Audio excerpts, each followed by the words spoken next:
Hey guys, and welcome to the Natty Blueprint podcast. This is episode 2. We hope everyone is well. This will be Happy New Year to everyone as well. The time this is up, we're currently filming on New Year's Eve, but Happy New Year, Happy 2025 to everyone.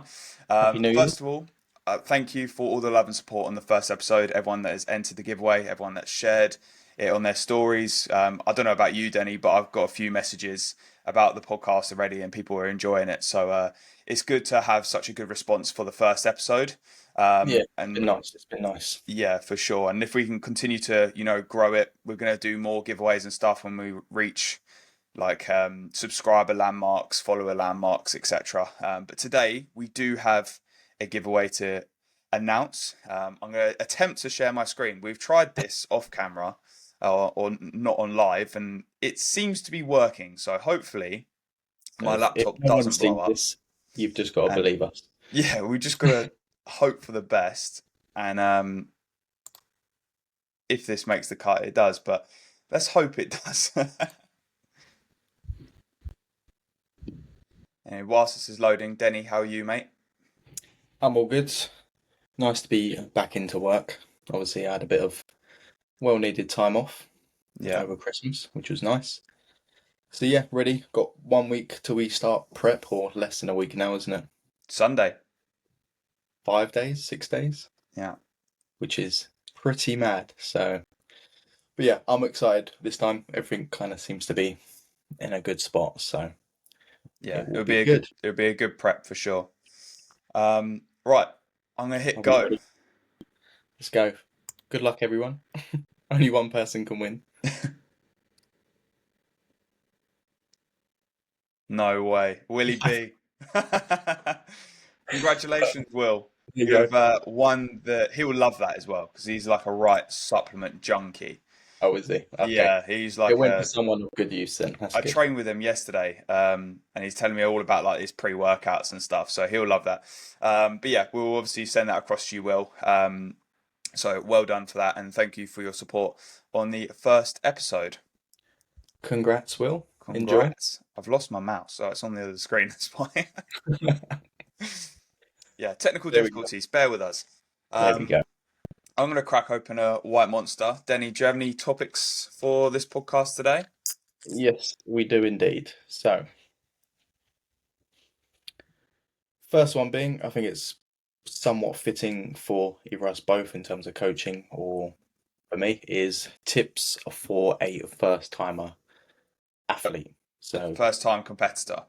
yeah. Yeah.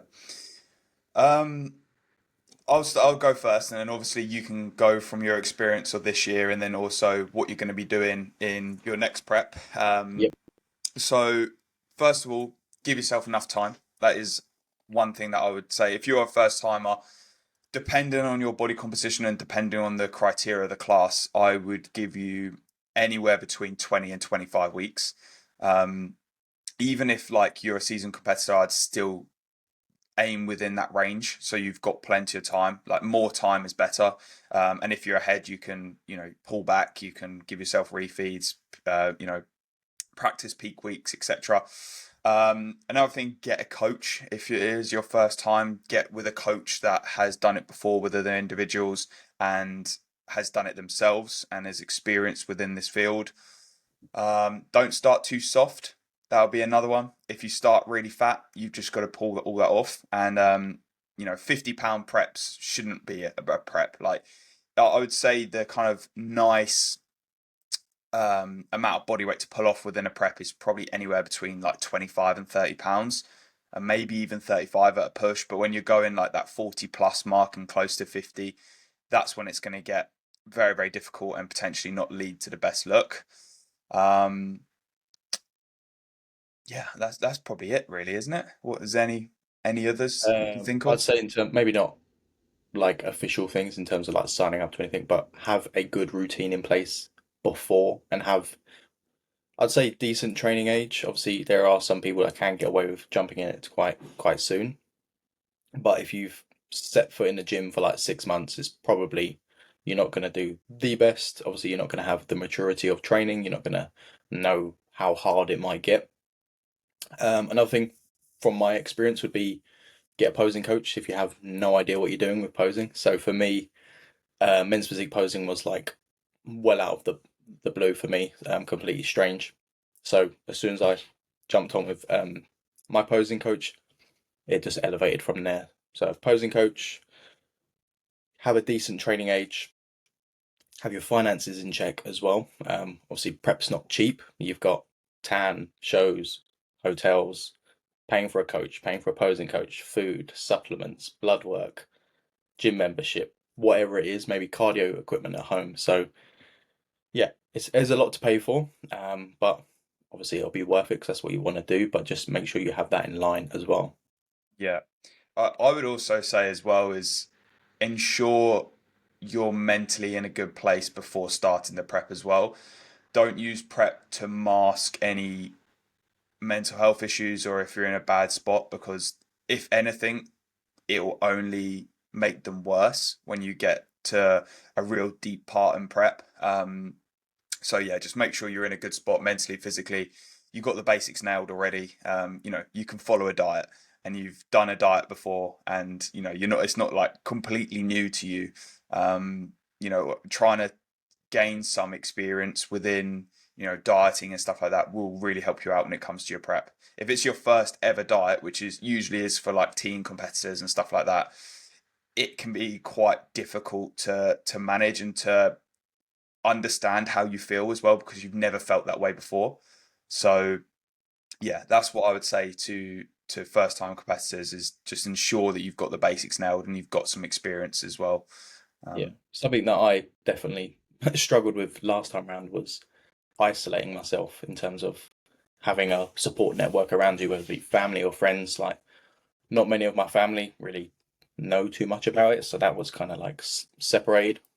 Didn't have a partner at the time, and obviously then you just kind of hone in and get a little bit isolated, which prep is kind of part of that anyway, because you do need to be selfish, and it is a selfish thing, and that is something you need to, if you do have a partner as well, or friends and family around you, tell them not how it's going to be. You don't want to say, oh, I'm going to be feeling shit 24/7, because there is a lot of it that you just need to kind of suck it up. But if they understand how you're going to feel, it will make it a lot easier as well. yeah. Yeah, and understand with that, like with that point that you've just made, I understand that it is your choice. Yeah, So when you talk to your family members, your friends, being an asshole is just not an not the right excuse. thing to There's do. not an excuse for It's it, not no. an excuse. If you want to do this, you've got to understand that there is going to be parts of prep where you're going to feel like shit. And Yeah, it's going to be tough, but that's not anyone else's problem. That's your problem because it's your decision. yeah. And if you do find yourself being a little bit snappy, just try and remove yourself and then apologize afterwards if that does Yeah. happen. Don't just be a dick, Yeah. as there has been some instances in the gym where certain people just turn into a bit of an arsehole, really, don't they? Yeah, it's not nice as well, because I don't think they naturally mean to be like that, but I think because they haven't got the It's just a lack of energy, awareness as well, like yeah, of and the their own awareness. emotions or what they're doing to other people. Yeah, yeah, it's tough. It is tough. Like it's something that in my first prep I was bad at, and looking back at it now, like the way I was talking to my mum and stuff like that. My mum's actually an avid listener of the podcast, um, Hey, but so she'll be listening to this, agreeing with me. big But up, yeah, missus. like I look back and I wasn't speaking to her the way I should be speaking to my mum, and I was young at that point. I was like 19. I was in my first prep, and it was just all or nothing for me. But yeah, I didn't kind of realize that this was my decision. And I just was very, very snappy for no reason at all, because at the end of the day, for majority of people, it's an amateur bodybuilding show, and we do this for fun. So Yeah, it's not like your life depends on it or you're gonna win loads of money, so no, chill. no, you win a trophy, which is pretty cool. But take it from my experience through prepping people to win shows. You wake up the next day and life is exactly the same. You just might have a little bit more, audience on social media. But You might that's have a kind of little it, medal really. to show for it. Yeah, yeah. But yeah, nothing really changes in your life. So don't necessarily think that prep is the be all and end all to your life for that year when you are competing. Yep. Yeah, we've got off on a good tangent there, mate. Yeah, it's pretty good. I'll let you pick the next topic because I've got a couple more. Well, I was going to say your pet peeves within the industry. Grumpy people on prep. No, Calling out everyone on prep. pet peeves within the industry or within the gym environment, or kind of both. We'll do both. Within the industry, coaches that don't have a clue what they're doing. They get a little bit of a clout on social media, and I don't want to completely destroy one demographic, but it tends to be females. They get a bit of clout by how they look, and then suddenly they're selling coaching plans, and you look at their training and you're like, not sure you should be telling people how to train because you can't train yourself. So that being probably one of, I think that's just in general with like PTs and people's knowledge in general. Not enough people have knowledge. It is an unvetted industry for the most part. So you're going to get some shit ones fall through the cracks, unfortunately. But obviously then there's some really good ones. So yeah, I that would think be my biggest just to one. go on that, I think the problem with this industry is a lot of it when you're looking at coaches, it's an eye test. And if someone says they're a coach and they look good, people naturally draw towards that because sex sells in this industry. Yeah, But it may not necessarily mean that they're a good coach. Just because they've got a good physique on them doesn't mean that they're necessarily a good coach. So yeah, when you are looking for a coach, look at results rather than looking at what the coach looks like. yeah. And like even if there's sort of like a bit of a caveat to that, like let's say they look really good on socials, maybe they have the knowledge how to train, but do they know how to speak to people? Because Yeah. that's a big thing with coaching as well. It's not just, I was having a conversation with someone yesterday actually, and it was about the knowledge of coaching and how certain people get clients, but it's also how you sort of emotionally kind of open yourself up to your clients and vice versa. Because if you can't do that, you're not going to be able to coach them. It's not just give them a plan that you think is correct and they crack on with it. You need to have that communication with them as well. Yeah, the psychological aspect of coaching is a massive thing. And I think as well, learning to tailor that towards the client. Yeah, Like, I don't speak to every client the same.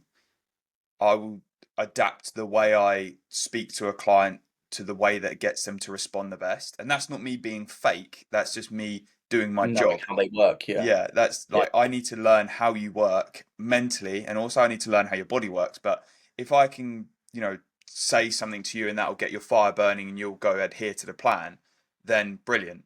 Right. So then I look for these like little mental cues that which will get someone to kind of click. yeah, Because I've got clients and I can be like completely 100% honest with them, and if they don't look great, I will be like, look, we need to sort this out because we yeah. need to do this and this because you're not looking great. But some people you can't They, say they that they're can't not do looking that. great. Yeah, Yeah, yeah. so you have to say, look, we're going to do this and this, and this is going to be the result of this, because we just want to You improve sort of this. go around what Yeah, you're you trying go to say, around but it say it in the same way. rather than head on. Yeah, So yeah, you've got to adapt the way you coach to suit the individual on a psychological yeah. aspects as well. Um, what are the pet peeves? I'll tell you one thing that really fucking annoys me, right? Other Here we coaches cold DMing my clients. Can you just fuck off? Oh, that's it. We're go. I'm banned off gonna YouTube now DM because all I've your sworn. clients now. Um, I'm gonna see if Tom wants to work with me. yeah, it's just like, do you know what? I get multiple screenshots a week from my clients who get cold DMs from other coaches. And the worst part is, if you look at my clients like Instagram or social medias, they've collaborated on coaching transformations with me. Like, Well, they've tagged you. Yeah. yeah, or they've tagged me or Yeah. whatever. And I'm like, So if they've just done a little bit of research, yeah, as in actually look on the person's page, you'd see that they're being coached. prior to sending that cold DM, that is Yeah. honestly, I do take it as a little bit of a compliment, but also Yeah. it is so snidey. Like the industry is very very snidey, and I think I was actually thinking about this yesterday. But I think when you start to prioritize getting new clients over your current clients, that's when it gets a bit of like a money Yeah. chasing industry. Yeah. It's about retention as well. Like you need to Yeah, it's all well and good, obviously having lots of new clients come in, but if you can't keep a hold of the ones that you've got, Yeah. something's going wrong. Yeah, for sure. And I mean, I'm quite fortunate that my retention's quite high as well. So, like, Yeah, I think I've been coaching someone for like 4.5 years, and yeah, that's that's nearly like the whole time I've been coaching. I've only been coaching 5 years. So, to have that relationship and to build that kind of retention within clients, I think is only a positive. And then when clients do leave, yeah, I majority, well, I'm not going to say majority, but a lot of them do come back. yeah. So it is a nice feeling, but yeah, if coaches could stop sending my clients cold DMs, that'd be great. That'd Thanks be for that. great.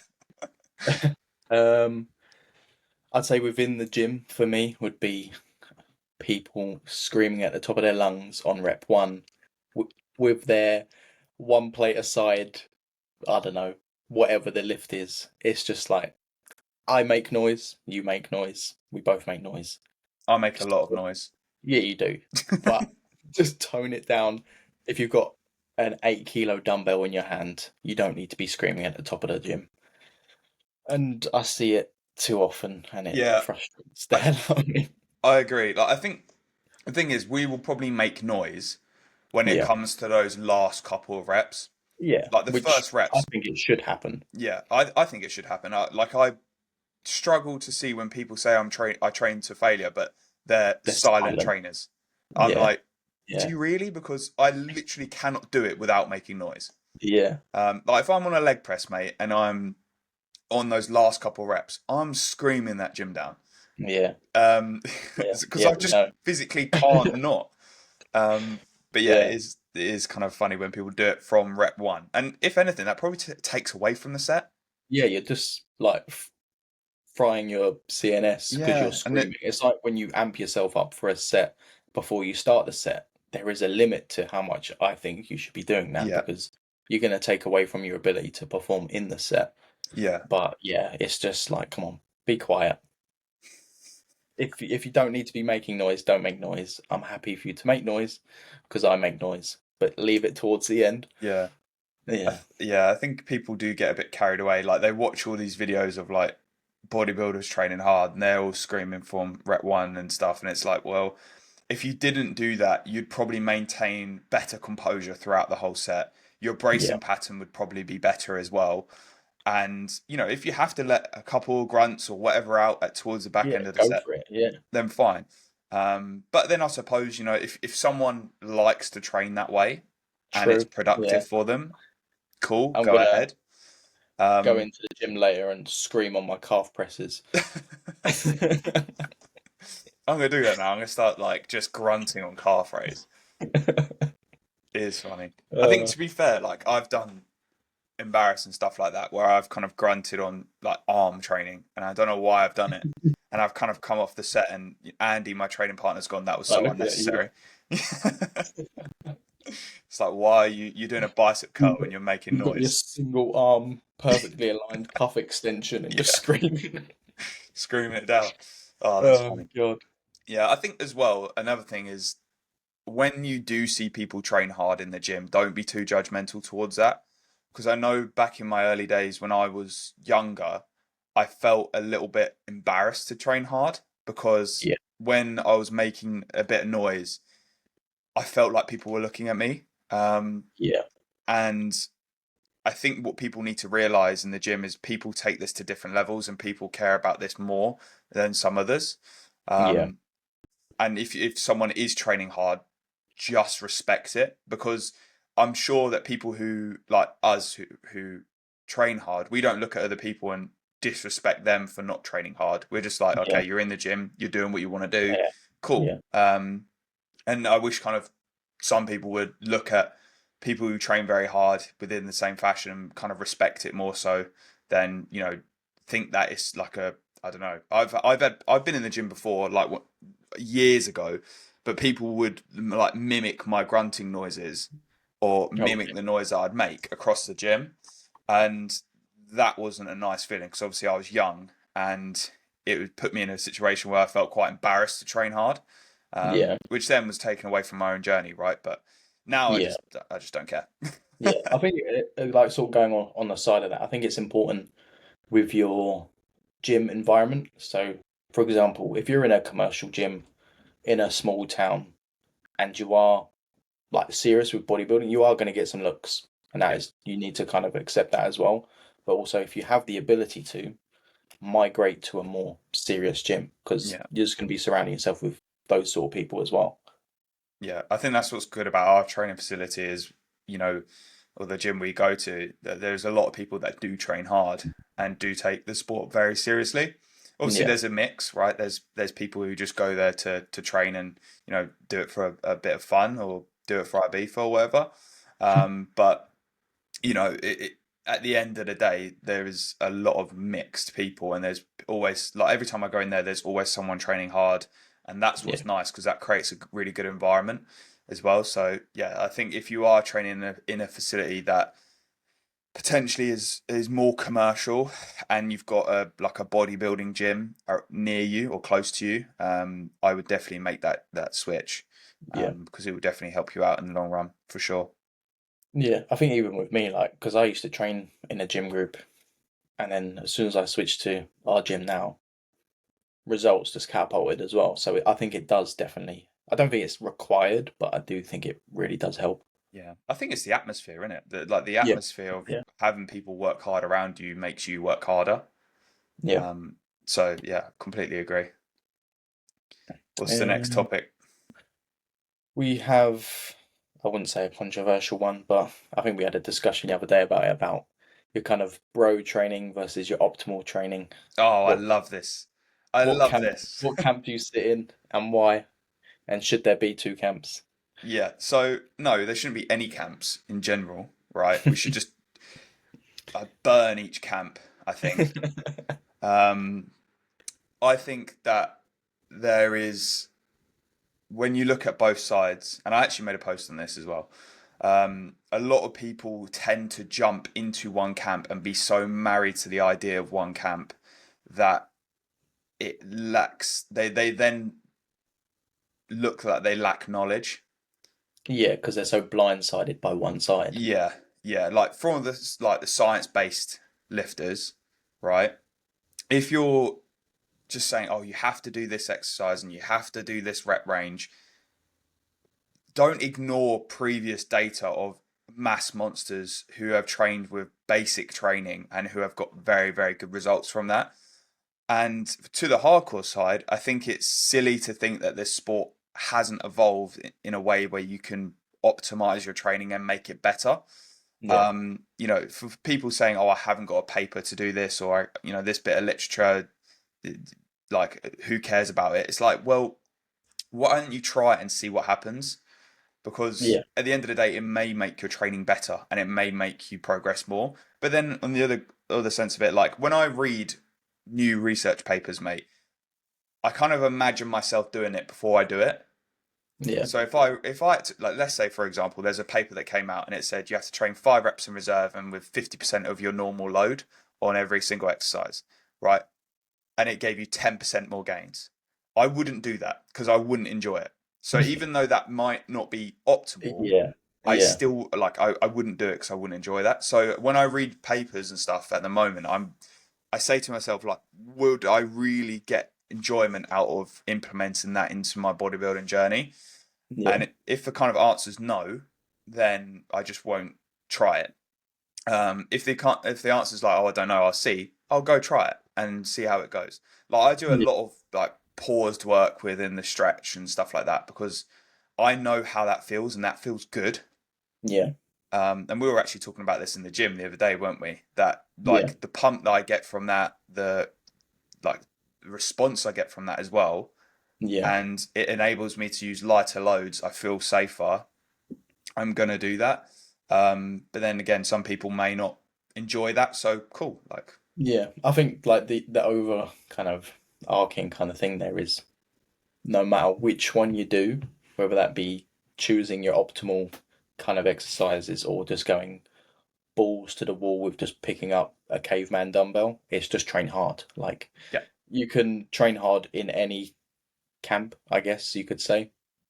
But you get people where they're like, oh, how can I build my inner teardrop bit of my quads. It's like you probably just need more quads, not that inner bit, Yeah, you need because the whole quad to it's grow. not there. Yeah, I agree. I think being married to one camp is, yeah, I think there's a bit of an ego side of it as well. Yeah, like I very much enjoy the science stuff, but I also just like lifting with intensity. For Yeah, example, is deadlifting the most optimal for hypertrophy? Probably not, especially the stronger you get as well. You're just gonna rinse through fatigue, but I enjoy it, so it stays. yeah, And the same with like any exercise selection. If someone tells you that I don't know, whatever exercise is better, but you don't like it for whatever reason, go find something that you do like that targets the same muscle, and you'll because you're able to stick to it, get stronger at it, you're better. Your skill acquisition is better. You're going to get a better response than choosing the most optimal exercise. yeah, yeah. I agree. I think try not to be naive about past data, like with what Yeah, previous bodybuilders have done, but then try not to be naive to think that the sport won't evolve. yeah, Because the sport has evolved. Because if you look at, Dorian Yates and wherever he was, and if you put him on the Olympia stage now, he probably wouldn't be winning Mr. Olympia right now. And neither would no, Arnold. Arnold probably wouldn't even place yeah, top 10 in Classic. yeah, So you've got to think about that when you're kind of slinging out shots and stuff that the sport will evolve, but you like anything, you have to take previous data as well. yeah, of um, course. so yeah, don't be married to any camp. Just sit in Yeah, the middle like we do. use common sense is what I say. Yeah, I think I made on my post the other day. I was like, oh, I'm gonna make the science-based hardcore crew. I'm gonna make that Yeah, camp. yeah, Dear. we can all join in it. Yeah. Yeah, Just to go back to your contest prep then. yeah. So how are you feeling? Because you are 5 days out from starting prep. You I start don't prep on want to do Sunday. it. I don't want it. No, I'm joking. You don't want to I'm bottling it. Yeah, I quit. I'll bottle it again. Um, That's going to be yeah, the no, caption. Denny bottles yeah, prep for the second yeah. time in a row. That's a good idea actually. Yeah, Clickbait. that'll be yeah. That's the caption. Yeah. Yeah, no, I'm feeling good. Obviously, if you followed me, if you don't, have a little scroll down. But basically, I'm in a much better spot now. We've had a decent amount of time pushing food up. Body composition's in a better place. Mindset's in a better place. I've also got the experience of pretty much doing an entire prep without doing the bit that you're supposed to prep for, which is standing on stage. Because I was 2 weeks out 2 weeks out, bro. when, Yeah. yeah, 2 weeks out. So it was pretty much there. It was 1 week more to go, and then it would have just been pushing food up for a week, taking cardio out, etc. So yeah, I'm in a much better spot. I know how to pose. I feel more confident. I've let go of a lot of external pressures. I feel like I've grown mentally as well. It might sound stupid, but just shaving my head has kind of made me feel better just about everything. So yeah, in general, much better spot. Whereas last time round, I think there is obviously still going to be nerves, but I was very much nervous of the whole thing. I was like, am I going to be good enough? Constantly questioning everything. But now I've seen the people that competed on that day. I kind of know what I looked like leading up to it. I feel pretty confident with my posing. And obviously, me and you have got a better connection now as well. So just if there were like anything that I could add on to it, I don't think there's many more things that I could get a benefit out of Yeah. because yeah, we're just in such a better spot now. Yeah, 100%. I think with where you're at, like your body composition, you still got detail everywhere and muscle Yeah, separation everywhere. Your food's higher than last time as well. Your cardio is basically at baseline. Like you're starting with yeah, so many tools, which is really, really needed because you did have to go on a bit of dust protocol last time around. yeah, But it worked because it got you peeled and you was in yeah. really, really good I've shape. never like looking back, and another thing as well, because obviously I'd never been that lean before. I didn't know what was true lean, I guess, or stage lean, or at least close to. But now I know what that looks like. I can take that completely out of my head as well. So, Yeah. like when I'm there now, I'll be like, okay, I'm in that spot again. I know what I need to do. Whereas before it was all unknown. Like looking back, I was like, oh no, I'm not lean enough. And then I look back at pictures from like May time or end of April, and I'm like, what was I talking about? Which I Yeah. guess will happen because it's prep brain, isn't it? So Yeah. yeah, it's gonna be good. I'm looking forward to it. Yeah, unfortunately for you as well, the WNBF moved their show dates, didn't they?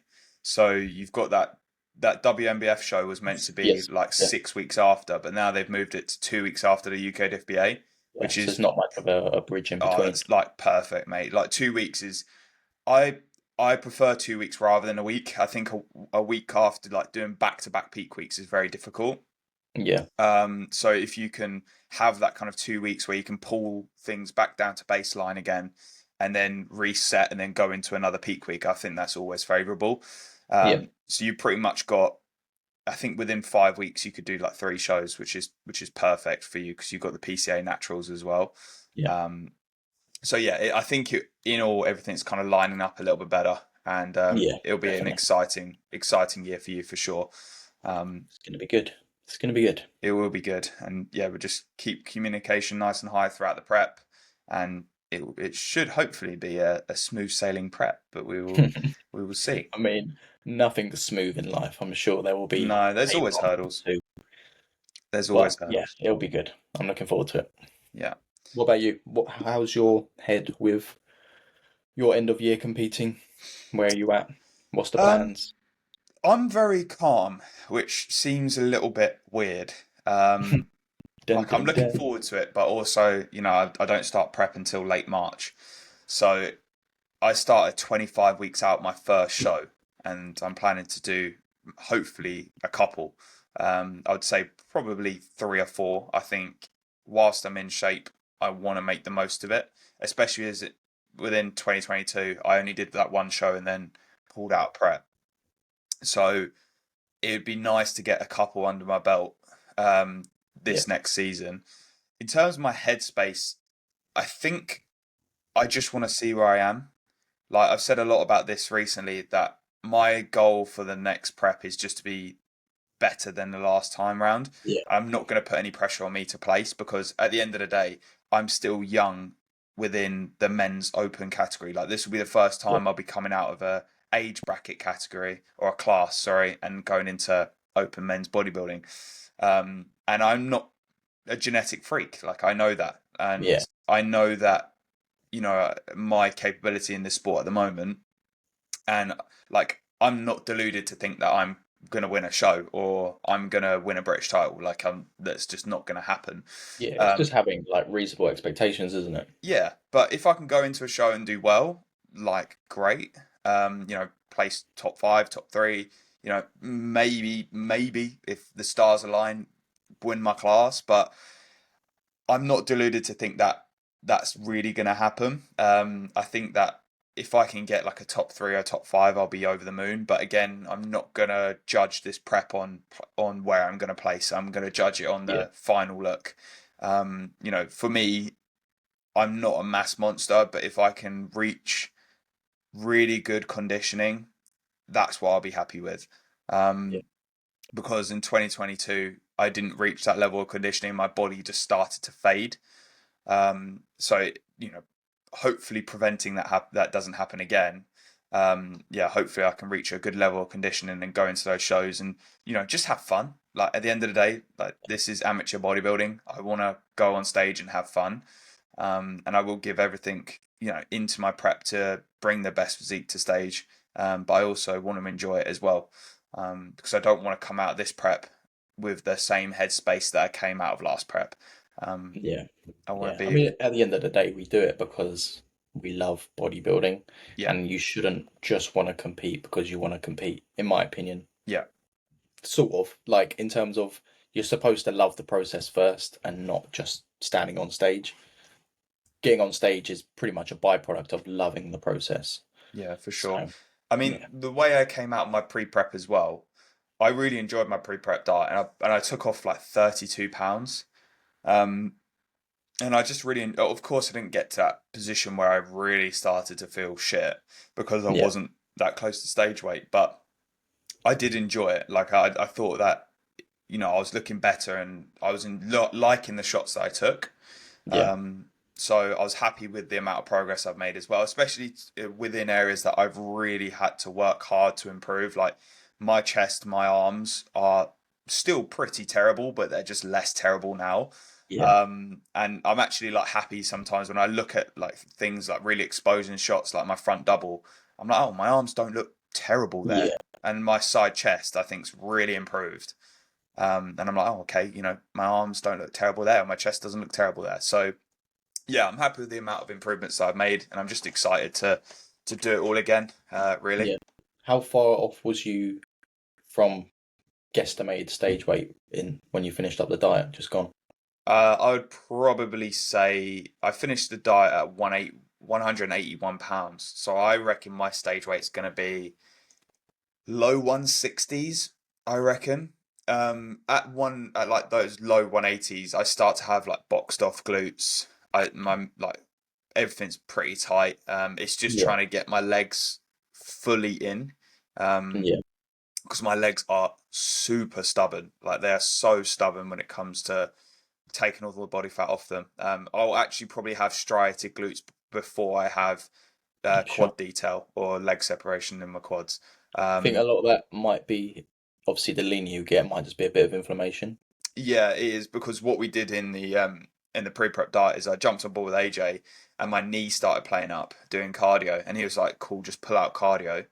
Um, and he was like, "We'll see what you look like in your next check-in." I checked in the next week, and I probably had double the amount of leg detail than I did the Oh wow. previous week. Yeah. So I do like the inflammation response that I get from just training really hard, doing loads of steps, doing loads of cardio, like does take Yeah. away a lot of detail from my legs as well. But the main thing is just to not allow them to deflate again like they did last time. Yeah. Yeah. Obviously, you're being not heavily judged, but it's the whole package, isn't it? Yeah, In your category, as yeah, for opposed sure. to obviously men's physique's changing a little bit. They are wanting you to fill your shorts out a little bit more. Shorts are getting shorter. So, but yeah, I think if you can have the experience of last time round as well, like in terms of knowing external stresses or things like that, and you can kind of detach yourself from those or work on them, I think you'll be. And obviously, you've built muscle as well, so it's just going to Yeah. be I 10 times think better. the main thing for me is like it's just going to be a very busy year, and it's being able to control that. Because I'm finishing uni next year. I'm also you've got multiple clients on stage. I think in my first show, I've got three clients with me who are also stepping on stage. Three or four clients who are stepping on stage on that first show. Jesus. Luckily, none of them are in my class, because so none of them can smoke me. But but like it is a lot of stress on that day to deal with clients, and then obviously deal with Focus yourself on as yourself well. as well. Yeah. Um, and knowing me and what I tend to put my clients before me, which is something I'm going to have to manage as well throughout the prep. Is you know also taking care of myself throughout the whole journey, which I will do, and that's why I got back on board with AJ, because I wanted Yeah. him to you know stress about me whilst I stress about my clients, basically. Yeah. And I would just tick the boxes and do whatever he says. And to be honest, like I've only been back with him now for, I think we're going into like week 12, but just taking the guessing work out of it, or maybe not even the guessing work, but I think sometimes because I was so highly focused on my clients that I wasn't necessarily taking like looking at my own journey in the same perspective. Um, like I was still, eating my meal plan. I was still training Yeah. But you're hard. just not as in tune with Yeah, yourself. like You would. maybe I could have made changes sooner, or done this or done that. Um, but yeah, I was more kind of solely focused on my clients. So it's going to be something I have to manage next year for sure. Um, but yeah, I'm definitely going to book a nice holiday for after prep. That'd be Yes. nice. It's needed. I think I'll be doing the same, to be fair. Yeah, I've booked Prague. Well, I take it back actually. My mum paid for mine and Kate's flights to Prague for Christmas. Very nice. So we're going to Prague in late February. So that'll be nice. It'll be like a little break before prep starts, and then I'm Yeah. probably going to book somewhere like for a week after prep. So probably in like late October, early November time. Um, Probably like Caribbean or something. That'd be nice. Very nice. Yeah, and I'll Yeah. go It's there gonna be. shredded, and I'll come back. Imagine. I'll Yeah. come back really fat. It's like, well, there's that ruined. Yeah, there's my reverse gone in the bin. Oh well, it is what it is. Yeah, Um, but yeah, it'd be good. Obviously, busy year for you. yeah, Yeah, yeah. It's going to be a busy one. They've got quite a few guys wanting to do photo shoots as well, so it's going to be a very busy one. But I'm looking forward to yeah, it. And then yeah, 2026 as well is even looking busy again. yeah, So yeah. it's going to be I an mean, you've got exciting couple of years.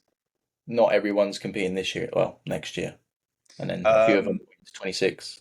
Yeah, so some of them are going 2026. So there was a couple of guys that I was kind of like umming and ahhing about, but down to like their age, I was like, well, you might as well continue to grow for another year and then be at that kind Yeah, of like top of the teen cap or top of that junior cap. Um, so yeah, like for example, Toby, he's going to be going in 2026 again, which I'm really excited for. I think he's going to make some like crazy improvements yeah, until then as well. And then when he gets on stage, there's going to be a mad improvement compared to last year. Finn as well, who I'm really excited to get on stage because I think he's going to be nuts. Like I think yeah. his lower body development is Oh, going it's to crazy. shine. Like Yeah, I've never seen a junior with such thick and dense muscle to their yeah, quads, like so bubbly. Even from the rear, like he's got good glutes. His hamstrings, his adductors are really well like developed. yeah, Just for him, it's just obviously developing his upper body to be on par with that.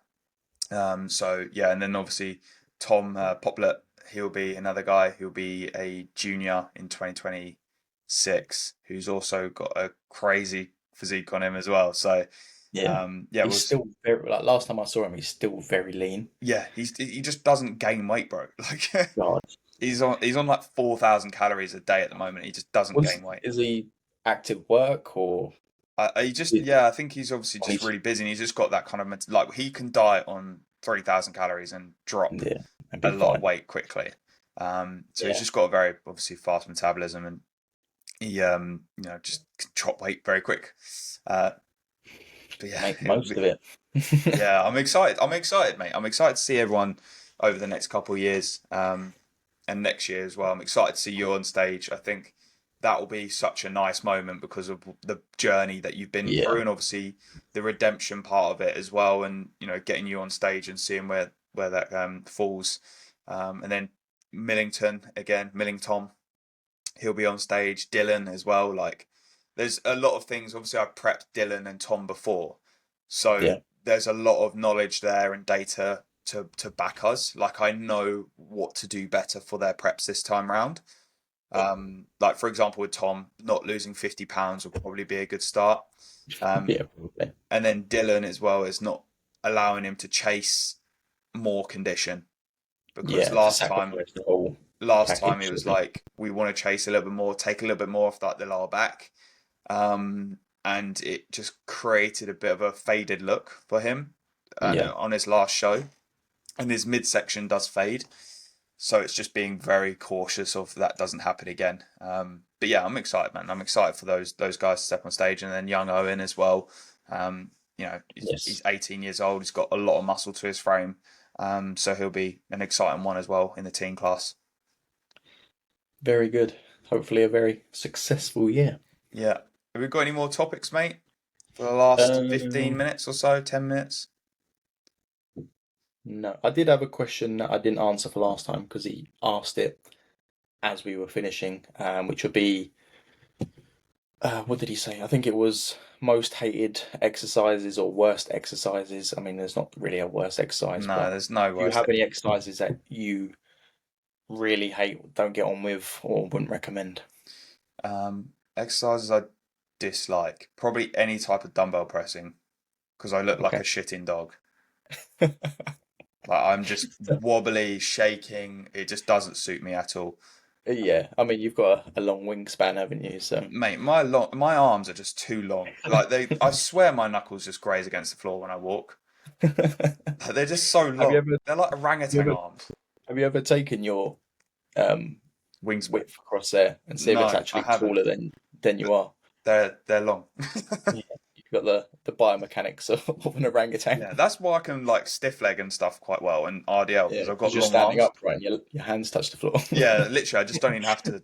hinge basically. I just grab the bar and I'm locked out. Oh God. But no, there isn't any kind of like worst exercise. Yeah, no. Um, I think it depends, literally depends on your mechanics, your enjoyment. Like yeah, for me, I can't stand barbell squatting. I just seem to not get on with it, but I really, really get on with like a pendulum as an example.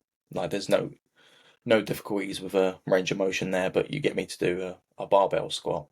I'm like folded over, my yeah, me butt's too, bro. hurting, my lower back hurts. I end up just good morning it, like I squat it up and then a good morning it as Yeah, it's well. like this. It's like, Yeah, it's just it just doesn't naturally suit me. And I yeah, barbell squatted for years as well. Like yeah, when I yeah, first started, especially on that David Lay program, Jesus Christ, you'd have to barbell squat like twice a week, and it'd be 5 sets each time you done it. But not good. it just doesn't suit me, and I Yeah, always end up getting injured. It hurts my yeah, knees now as well. Like I just can't do it. So I just don't do it. And then I tend to go on a hack or a pendulum because it suits me yeah. better. Um, and I think we And should then all like you should always promote that as well. Like if a movement doesn't suit you, you don't have to do it. yeah, don't force it. Yeah, don't be married to an exercise that doesn't suit you. And you'll know if it doesn't suit you. Like if you go in the gym and you try it for a couple of weeks and it still doesn't feel like safe or like a Yeah, normal movement and there's normal rhythm with it, it probably doesn't suit you. And I yeah, know as well, like I don't know if this is about like how you feel about this, but as I've got more experience, I've then gone back to those movements that I didn't really like before, and I actually quite like them now yeah, because I know how to connect with certain muscle groups and how to make the most of those movements. So again, your training experience will also aid within yeah. movements that And that's potentially. the beauty of it as well. Like you just continue learning. Like each year, each month that goes by, you're going to learn a little bit more as well. So you understand how your body works. You understand a little bit more about the science, and connection of it. And yeah, like there are some exercises that I used to absolutely hate, and now they've been in my program for absolutely ages now. So Anyway, yeah, just changing up the tune. What are you doing for New Year? Because obviously it's New Year's Eve today. absolutely nothing. I mean, I might go see some fireworks, but I'm You're not not making going out with that. the boys and getting hammered 10 pints. No, I mean one of my close mates is he's in Thailand at the moment, so Oh, nice. yeah. Which if he was back, I'd probably go out, but Yeah, I'm just going I out for don't. dinner. Yeah, where you go? Anywhere I'm nice? going to an Italian restaurant, so that'll be nice. I'm meant to be going with my best mate and his wife, but they're I think they're a bit ill at the moment, so I'm not too sure if they're going to come. So it might just be me and Kate, but it'd be nice. It's really nice kind of Italian food there, so Yeah, it'd be good to have that. And then back early because I've obviously got the kittens and stuff, so we can't really leave like yeah. Belle and Give us Baz too long because they'll just wreck the house. a bell update. A Belle update. I'll give you a Belle. That was so funny in the last podcast. Did you listen to that? I skipped to that section of it. Yeah, I was like, I'll give you like a daily update on my Belle situation. So maybe we'll Christ. title this video Denny Bottles Prep and Second Max's time Bell round. Update. Yeah, And with Max's Bell. Max's Belle situation. um, yeah, no. To be fair, they're good. We so for anyone who doesn't know, I've got two cats. So I've got Belle and I've got Baz. Baz is just over a year old, and Belle's 9 weeks now. Um, and we had to integrate Belle into like the home environment, and that's like the most difficult part because it's obviously Baz's house, right? So then you're letting a new kitten involved, and it's a bit up and down. So we did separate her in another room for like night time, and then when we go out as well. But the past 2 nights, we've just allowed them to roam the house free, and it seems to be okay. The only thing is, Baz does get a little bit annoyed with her sometimes, and bites her and punches Yeah, her and stuff. So I think she just winds him up to the point that he just yeah, gets a bit fed up. yeah, So yeah, it's just always we're just watching them and just it's to be fair, it's kind of forced me to stay indoors a little bit, which I don't mind because I'm a little bit of a hermit anyway. yeah, So it's kind of just made me sit at the desk all day or whatever, or just go out in short periods, which I don't mind to be fair because I'm a little bit antisocial as I get older. Yeah, I mean, I think that is just a little bit of the lifestyle that we live, isn't it? Yeah, Obviously, you're busy with work, coaching, gym, rinse, repeat, and that it just does that all the time. But as long as Baz and Bell haven't been killing each other, that's the main yeah. thing. There's no blood yet, so I think we're doing all right. There's no That's good. bloodshed. That's good. Anyway, guys, I Should we wrap it think, up? yeah, let's wrap it up. I think that's it for episode 2. We hope everyone has a lovely new year. Any like, comments, and subscribes to the podcast will be greatly appreciated. Hopefully, in the next episode, we'll have a guest on as well. So we'll see how that goes. Yeah. If But yeah, you've got any ideas of who you want on, I've got a maybe. couple ideas. I've got a couple ideas, but I'm not going to say Yeah. it live because that'll we'll lose the tension. Then we have to keep teasing everything. Okay, with It's teas. just all right, guys. Thank you for listening. We will chat to you all soon, and we'll catch you in the next one. Cheers. Peace. Let's go.